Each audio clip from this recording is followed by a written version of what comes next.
başlığı hani sen demiş. Bir sefle girif kuruğa emerli başlıyor.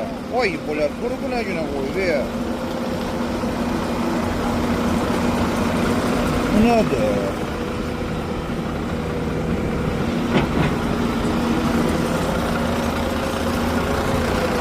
Allah uzaq eləsin.